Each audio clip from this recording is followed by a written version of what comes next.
નમસ્કાર, આપ જોઈ રહ્યા છો spark today news. Bagasara ST depot ખાતે ધારાસભ્ય જેવી કાકડિયાના હસ્તે બે નવી એસટી બસનું લોકાર્પણ કરવામાં આવ્યું। ગુજરાત સરકાર એસટી વિભાગ દ્વારા 182 નવી એસટી બસની ફાળવણી કરવામાં આવી છે। અમરેલીના ધારી એસટી ડેપોમાં એક અને બગસરા એસટી ડેપો ખાતે બે નવી બસ ફાળવવામાં આવી। ધારી બગસરાના ધારાસભ્ય જેવી કાકડિયાના હસ્તે આ બે નવી બસનું લોકાર્પણ કરવામાં આવ્યું છે, જેમાં ધારાસભ્ય લીલી ઝંડી આપી બસને પ્રસ્થાન કરાવી। બગસરા એસટી ડેપોને બે નવી બસો ફાળવવામાં આવતા લોકોમાં ભારે ખુશી જોવા મળી રહી છે। સલામત સવારી એસટી અમારી સૂત્રને સાર્થક કરવા બે નવી બસોની સુવિધા અહીં પૂરી પાડવામાં આવી છે।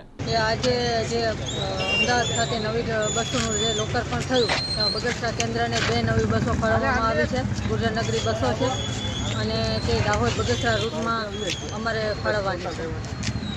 હજી અમારે થોડા સમયની અંદર હું વડોદરા એક રૂટ નવો ચાલુ કરવાની છું, જે પણ હું તમને જાણ કરી દઈશ।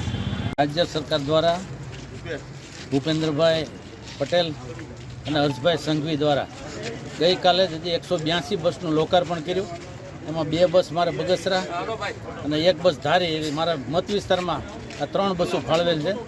ત્યારે આજે એ બસનું અમે લોકાર્પણ કરવા માટે ભાજપના તમામ કાર્યકર્તાઓ અને એસટીના સ્ટાફ પછી આજે લોકાર્પણ કરી છે। આ બસ બંને બસ બગસરાથી દાહોદ ચાલવાની છે અને પેસેન્જરોને પૂરો ન્યાય મળે અને એનું પૂરું વળતર બધાને મળે અને એકે પણ રૂટ બંધ ન થાય એના માટે આ સરકારશ્રીએ વિનંતી કરી છે કે નવા રૂટ પણ શરૂ કરવા હોય લાંબા, તો એ પણ અમને રજૂઆત કરજો તો અમે કરી દઉં। આપણે આમ તો અહીંથી ચાલુ જ છે, તો કદાચ બીજા કોઈ રૂટ ચાલુ કરવા હોય તો અમને ગમે ત્યારે કહેજો।